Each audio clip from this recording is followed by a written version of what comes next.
My name is Mad Skills, and you are now tuned into the SparkSomethingPodcast. And right here, I want you guys to be the best version of yourself. I want you to live out the life that God is calling you to live out, because there'll never be another you. And no one else can do it the way that you can do it. Not with the flavor God has given you. So with that being said, welcome to the show. Let's go.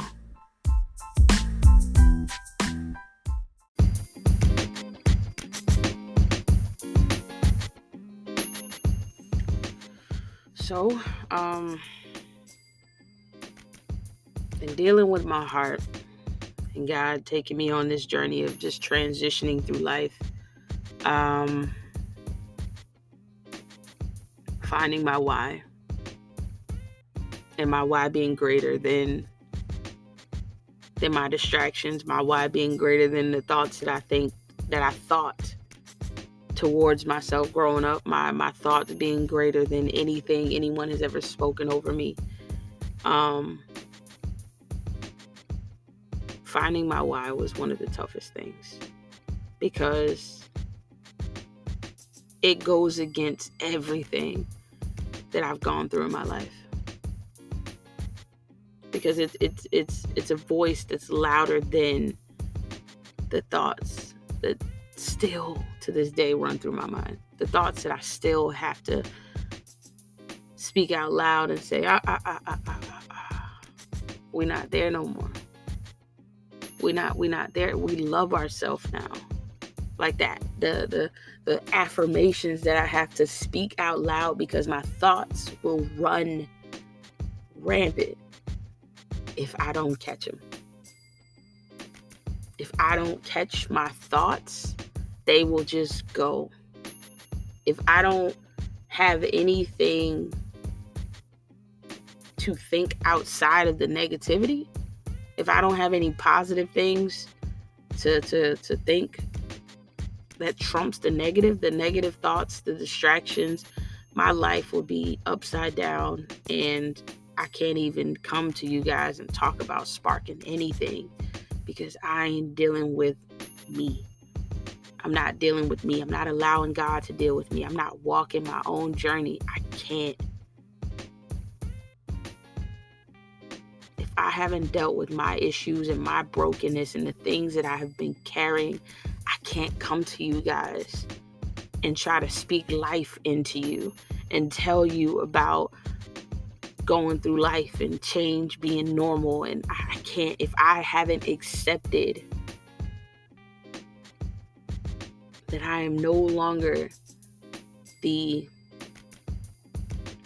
I'm not who I used to be, but I'm also not physically there to being the person that I'm supposed to be. Like, the person that I'm supposed to be is already in me, but I haven't gotten to that point to where I've tapped into her just yet. But I'm already her. Like, I've been her. She's been there. But the layers of suppressing that I've done for most of my life, I now have to do the internal work. I now have to allow God to do the internal work through me, for me to be whole, for me to be complete and content, regardless of who's in my life and who's not, regardless of what my life looks like and what it doesn't, regardless of if I'm on or if I'm not, if I'm popping or if I'm not, if they love me or if they don't, if they accept me or if they don't. I have to do the internal work. And I talk about the internal work a lot, because that is a transition that I have been dealing with. And a lot of people don't do the internal work. They get with people, or they get a new job, and there's this thing called a destination addiction that I was actually looking up. But people, they get a new job, or they get a new car, get a new boo thing, or they buy a house or get a new apartment. They get something new to fill the void of emptiness that they have. And when they get that thing, they feel like they've accomplished something. So they suppress all the other stuff. Like, I don't have to deal with that today. This is something that I got. I want to focus on this thing because it's new. It's not tainted. It's mine.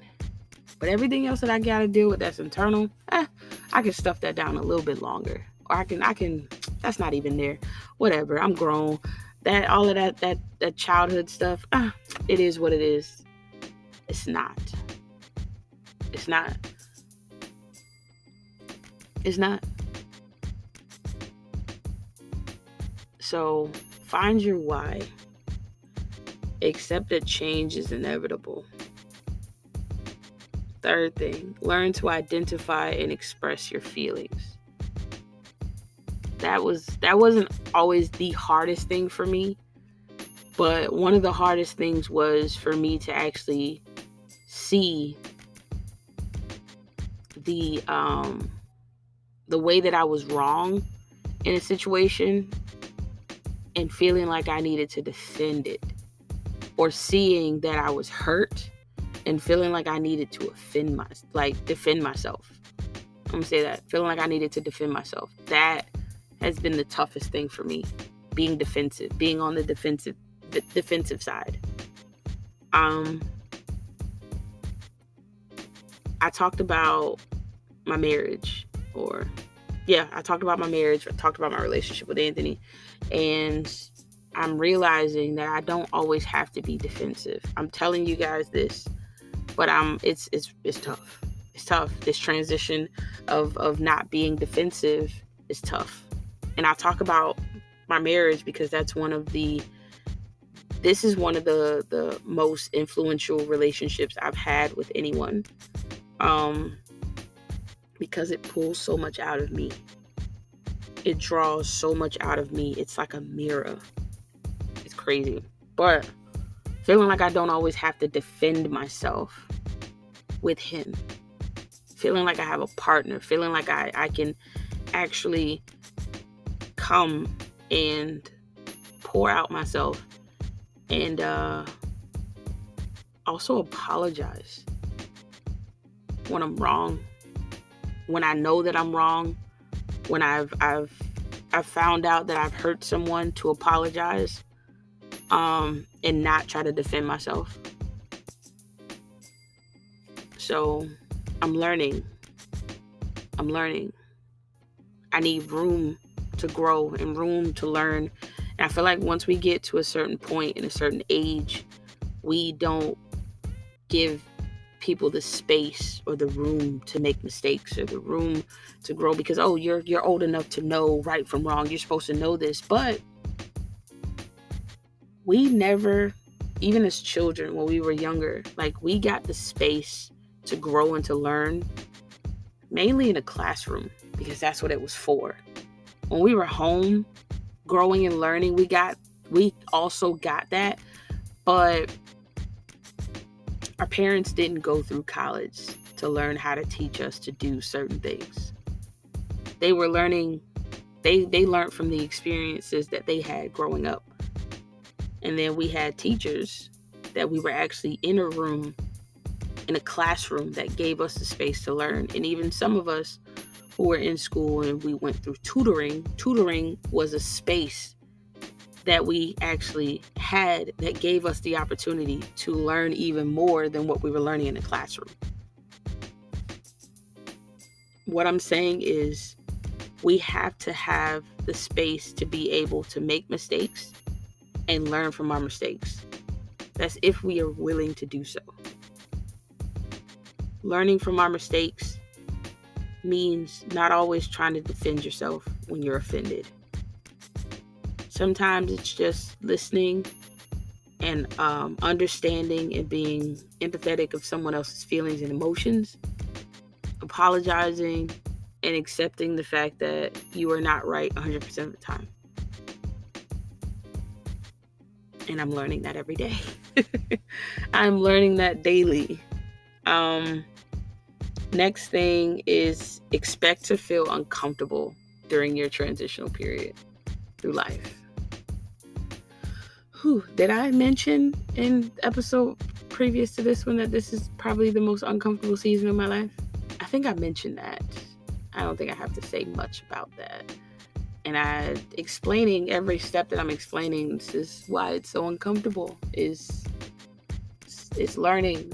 Change in itself is uncomfortable. So I don't think I have to really go into detail about accepting or expecting to feel uncomfortable, because life be lifing out here, and sometimes we go through our own uncomfortable seasons and we don't always know how to respond. But in your discomfort,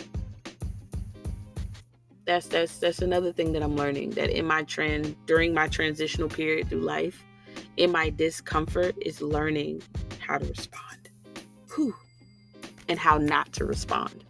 Those are the things that I'm learning in this process, is learning how to present and how not to. And I'm not always good with it. So when I have done something that may have hurt someone else, I don't mind apologizing. I don't. But I'm learning how to respond, guys. Because the worst thing, my mouth, the things that come out of my mouth, my facial expressions, I wear my heart on my sleeve. So my face is going to get me in trouble all the time. Even if I'm quiet, my face is going to get me in trouble. So in your discomfort, because expect to feel uncomfortable, but in your discomfort, allow God to teach you how to respond. That's my TED Talk. I think that this in itself is like mind-blowing. Step number 5. Mind you, I'm just going through these steps. I Googled in transition meaning, and this was like one of the bullet points that came up. So I'm kind of just going through these steps, and under the title of these steps is how can I cope with life transitions, and it's just a couple steps that 8 tips for getting through tough times. So I'm just reading off the tips, and then for me reading the tips off, I'm just expressing what they mean to me, because I am going through my transitional moment. So these tips are just like bullet points that I've found on Google, and I'm kind of just giving you my own synopsis. Cool. All right. The next one being to take care of yourself. So I'm learning now how to do that. If you have been listening for the last month and a half, the beginning of June, I spoke about the journey. I spoke about the journey continuing. I have talked about being more patient with myself. A lot of people, they talk about their self-care and their self-love journey as the inside or the outside. I got mine. As far as women, get your hair done, get your nails done, get your face beat, get your lashes, get your eyebrows, get all that, get your toes, get your hands, get everything. Get a massage, get all of this stuff done, and that's great.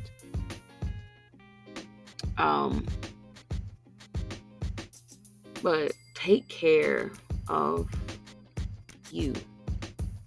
Not just getting things done, but doing things for yourself. How are you eating? Are you staying active? What are you listening to? Like, what are you allowing to feed you? Because whatever you allow to feed you, that's what you will become. You are what you eat. And that's not just pertaining to food. That's pertaining to the things that are surrounding you. The things that you're allowing in your space. What are you listening to? Who are you listening to? What are you talking about? Who are you talking about? What are you eating? Are you being active? What are you allowing in your space? How are you taking care of your temple? How are you taking care of your space? What are you thinking?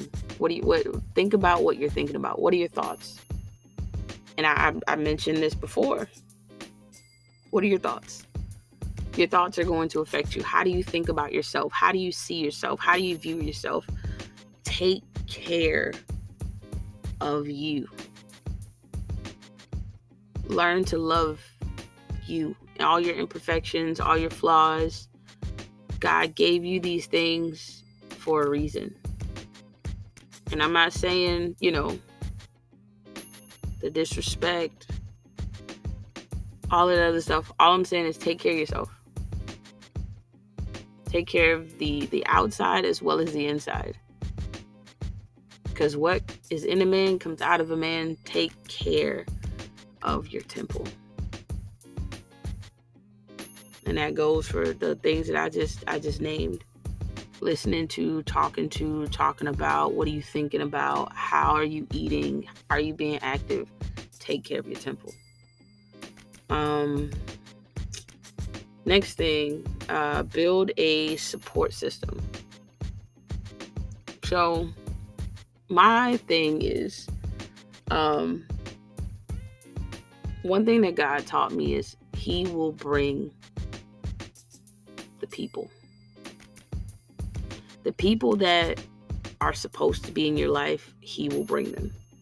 The things that are supposed to be there, He will bring them. Ask God before any of this comes, before the support system comes, how do I discern who's for me and who's not? And how do I steward when they come or when it comes? Show me now before it comes. God, please, how do I steward the things that are coming to my life? Be open, because once you accept that change is normal, once you identify and value your goals, or you find your why, once you learn to identify and express your feelings, once you accept that, expect to feel uncomfortable, and once you take care of yourself, the people that are coming are helping you to build whatever it is that God has placed in you. You are helping them to build whatever God has placed, and you guys will be perfect for each other. Whether that be platonic or romantic, whether that be business partners, whether that just that be just the circle of people that just come to support you. Ask God before these things come, because once you start to do these, I don't want to say once you start to do these steps, but once you start to understand that there's a purpose and a calling for all of this stuff, you begin to look at things differently. And once you start to take care of you, you'll know what you need, what you don't need, what you want. Then God will bring the people. Because like I told you guys, I've poured more out into people than I've ever poured into myself. And then I look around and wonder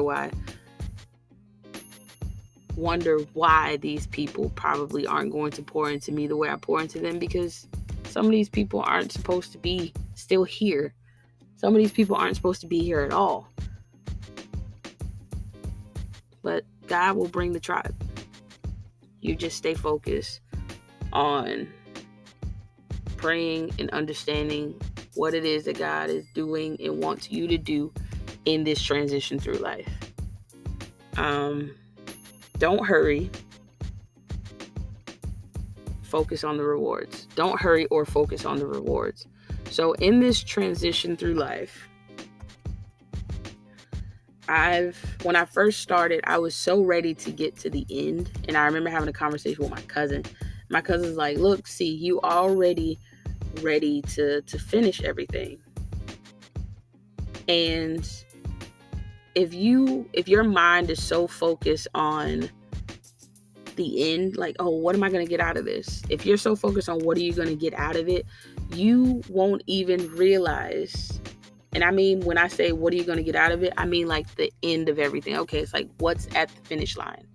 If we're so focused on just the finish line, what we need to receive while we're in the middle of it, the change that's happening, the things that we're enduring and experiencing, the transition that we're getting within ourselves, we're not going to fully be able to understand how it's changing us.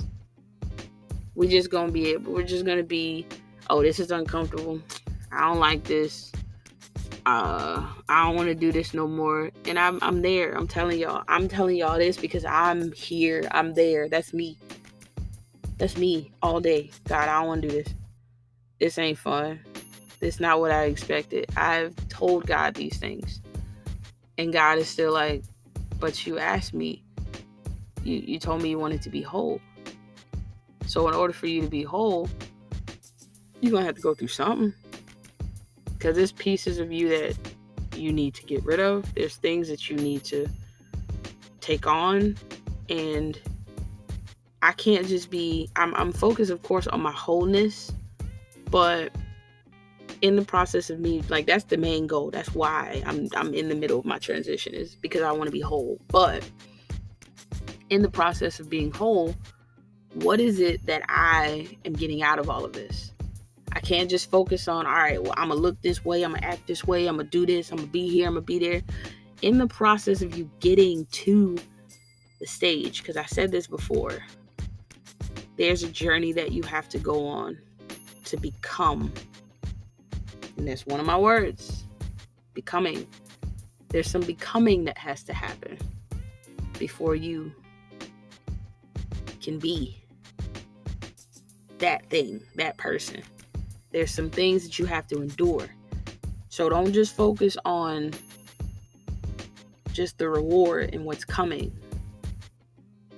Focus on what you're doing, how you're doing it. Be intentional about your steps. Be intentional about learning. Be intentional about where you put your commas and your exclamation points and your periods, and be intentional about how you're writing your sentences through life. Because somebody is going to read your pages. And can't nobody tell your story the way you can tell your story. Be intentional about how you are writing your sentences. Wow. Yo, I got to go back and listen to this one. Because somebody is going to read your story. Somebody's going to go through your pages. And can't nobody tell your story the way you can tell your story. So don't just focus on the reward. Don't just focus on, don't only keep your focus on the goal. Focus on the goal, of course. But know that eventually things are going to come. There's some changing that's going to happen within you. And you are going to have to, there it is. You are going to have to live in the moment that's happening right now. I know we think about our future, our past, all of those things are in our mind, but what we're doing right now in the time that we're living in right now, focus on that. Because right now is all we have. Right now is all there is. The future is a figment of our imagination. The past is something that we've already lived through, and that's also in our imagination. But the present, I was listening to this guy talk about it. I don't know this guy's name, but I was listening to an interview on Nick Cannon's show, and this guy was talking about it, and it really just popped up in my mind. The present, we are living, and like my dog, I'm going to call him my dog, like I know this man for real. Like Jeff Logan said, be present in the moment, because this is all we got, y'all. So don't hurry. Don't just focus on the rewards. Be present in the now. Last, and certainly not least, acknowledge what's been left behind. Now, I just talked about the past being, also in our minds. Those are the things that we've experienced already. We are transitioning to becoming a whole person. I am transitioning to becoming a whole person. I don't know what your transition is, if you going through it or not. This is hitting home for somebody. Whoever is hitting home for, I pray that your process that you're going through, you don't miss a step. It teaches you everything that you need to learn and to know and to grow in order for you to become the person that you're supposed to be, in order for you to walk into the newness that's coming with this process. But everything that's left behind, the life, thoughts that you think towards yourself, the people that you've left behind, or the people that thought they left you behind, the emotions that you're leaving behind, the defensiveness that you're leaving behind, the old character traits that you've been holding on to that you are now leaving behind, your way of thinking that you're leaving behind, how you express yourself. And I'm not saying that, you are going to just become a completely different person. No. I'm not talking about the things that God is giving you that are going to be with you for the rest of your life. I'm not saying that you are going to become a completely different person than the person that you are now. But what I am saying is the person that you need to be in order for you to get to the next phase of your life, you're going to have to let some stuff go. And I've been saying this since the very beginning. And in letting it go, because I've just been saying, let it, you gotta let this go, let that go. Acknowledge that it's gone. I mentioned this before. Grieve if you need to. Because grief comes with change. With things changing all the time, a couple puzzle pieces moving, sometimes we need to grieve and let some things do what they gonna do. But like I said, our time on this earth is limited. It's borrowed. Don't waste it. Don't waste it.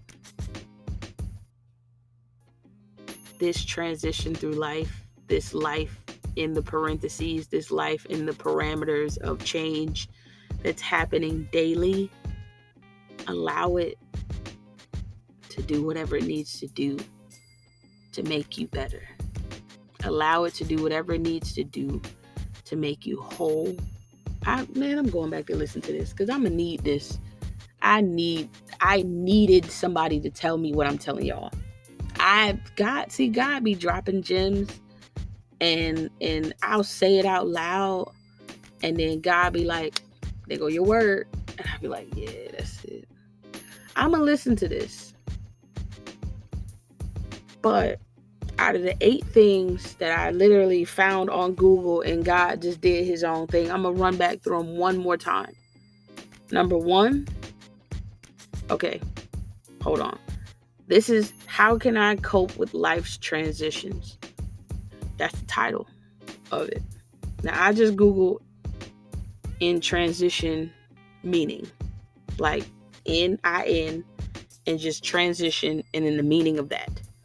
And there's like a bullet point that says, how do you transition in life? And the title of it is, how can I cope with life transitions? And the website for this is SummitFamilyTherapy.com. It's on there. I'm just reading it from Google, but I can see the website. But the number 1 thing says, accept that change is a normal part of life. 2, identify your values and life goals, or in my case, identify your why. 3, learn to identify and express your feelings. 4, expect to feel uncomfortable. 5, take care of yourself. 6, build a support system. 7, don't worry, focus on rewards. Or don't worry, don't focus on the rewards. And number 8, last but not least, acknowledge what's being left behind. You are important. The transition that you're going through in life is important. And even for certain people that may not even know what I'm talking about, it's going to hit you at a certain point in your life.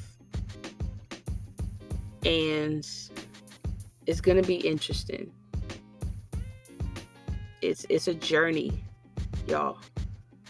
And it's a journey that I wake up every day and I realize that I'm not the old me and I'm not the new me just yet. But in the middle is a fight. In the middle, I can't give up in the middle. Not the middle. I can't give up in the middle. Neither can you. So please do yourself a favor and don't. I didn't know how to express this, but I'm glad that I was transparent enough to open myself up to talk to you guys about this. I love y'all. You got this.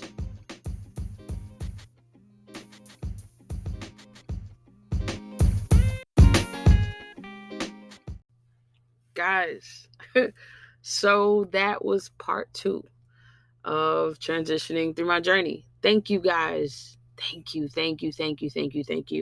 for getting to the end of this episode. I greatly appreciate each and every one of you guys. For all the likes, comments, the shares, the support, for just lending me your ear one more again and going on this journey with me. You are greatly appreciated for everything. I love y'all. I pray that you found some hope in this. I pray that you found some help in this. I pray that you found some understanding. If any of you guys are going through your own process, feel free to drop it in the comment section. The all of my information is in the description. If you want to DM me, inbox me. I'm not on socials right now, but if you want to send me an email, you can also do that. God bless each and every one of you. And one more time, I say this has been your girl, Mad Skills. This is another episode of the Spark Something Podcast. And I hope this sparks something in your life. And I'm out. Peace, baby.